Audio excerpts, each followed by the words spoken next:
Je me présente, Christian Chevalier, de l'association Air de nos campagnes.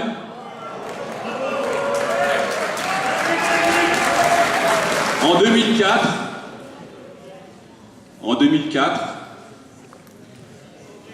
il y avait un programme électoral qui proposait la défense du POLT. Le POLT, c'est quoi? C'est une ligne qui vient d'Amsterdam et qui descend jusqu'à Barcelone. On l'appelait le train Capitole, on l'appelait le Trans-Europe Express. Il croisait une autre ligne, Bordeaux, la Suisse. Finalement, le Limousin était une étoile ferroviaire au cœur de l'Europe.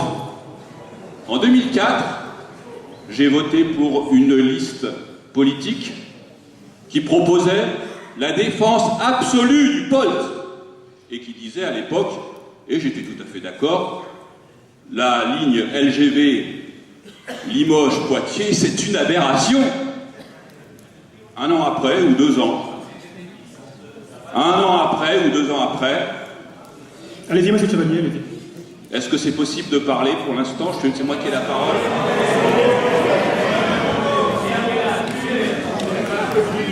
Bon, je recommence. Je me présente. S'il vous plaît, monsieur Chevalier. Christian Chevalier. Je suis de l'association Air de nos campagnes. En 2004, s'il vous plaît, monsieur Chevalier, s'il vous plaît. Non, mais on a aussi d'autres interventions qui sont demandées. Merci de reprendre. J'ai fini, monsieur. Non, mais merci de reprendre. J'attends qu'ils aient fini. Merci de reprendre votre propos là où vous l'avez arrêté, s'il vous plaît. Il y a d'autres personnes qui ont demandé la parole. Je voudrais aussi qu'elles puissent savoir. S'il vous plaît. Une liste politique qui a proposé la promotion du POLT. Et la POLT, c'était absolu, il fallait surtout pas y toucher. Entre-temps, il y a eu la proposition d'une ligne LGV Limoges-Poitiers.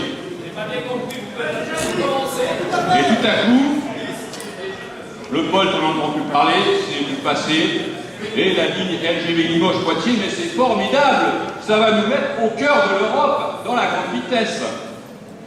Et une chose que vous oubliez, c'est que nous sommes dans un processus, pour l'instant, de recherche si ce projet est pertinent ou pas, d'utilité publique. Pour l'instant, on ne peut pas dire que ce projet est d'utilité publique. Il le sera peut-être, vous l'espérez, moi je ne l'espère pas, en 2013. On est tous d'accord. Hein? Donc, c'est même pas la peine de se disputer. Vous voulez tous, comme moi, le développement du Limousin. On est d'accord. Allez. La question, elle est la suivante.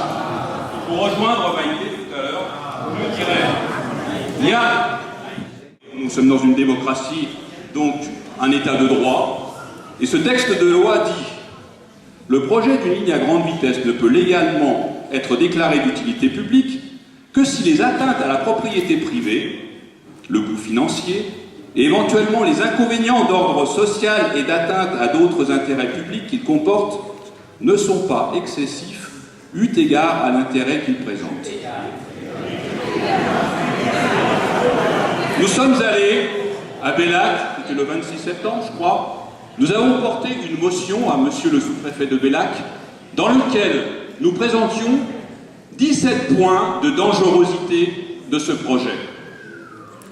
Il ne faut pas croire que c'est nouveau, c'est depuis 2006 qu'il y a des associations telles que la Fédération nationale des associations d'usagers des transports, qui disent qu'il y a des effets pervers de cette LGV, en particulier le détournement d'1 million de voyageurs, qui va donc être un préjudice par rapport aux lignes existantes, etc. etc.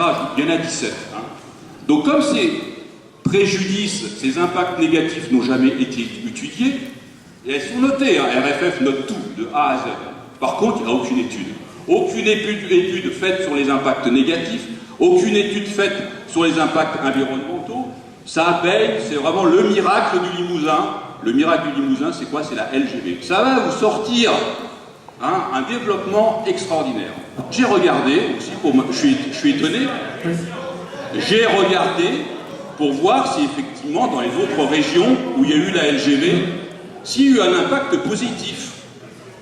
Il y a eu une étude qui a été faite par l'Académie de Reims, je l'ai étudiée.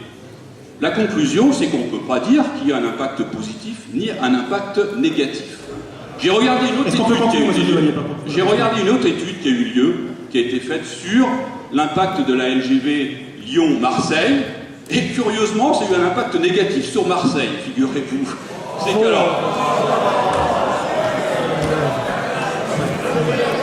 alors que les gens travaillaient à Marseille et restaient sur place, parce que Marseille, Albonnaire, etc., du fait que ça s'est rapproché, votre conclusion, monsieur Chevalier, s'il vous plaît.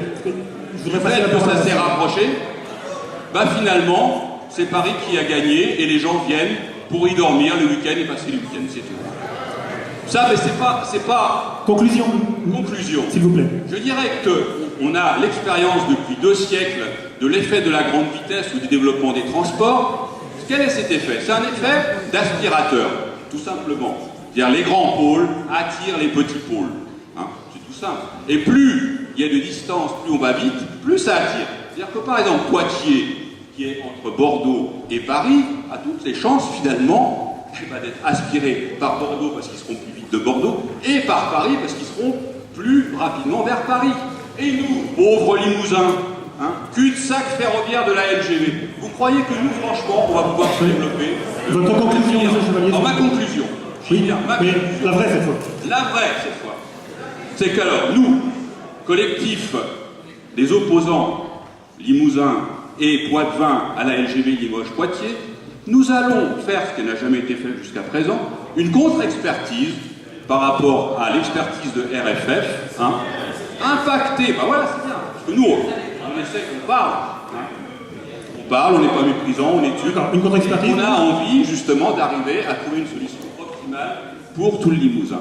Donc, alors, on va faire cette étude-là, on va la faire, on espère que le Conseil régional va nous financer, le Conseil général, la mairie de Limoges. S'il vous plaît, terminez, s'il vous plaît, terminez. De la même façon qu'ils ont financé l'association de promotion de la LGV, il y a à peu près 10 000 € qui leur ont été versés jusqu'à présent, donc peut-être, on n'en demande peut-être pas tant, 5 000 disons. Bon, 5 000 ça suffira, on va se débrouiller avec ça.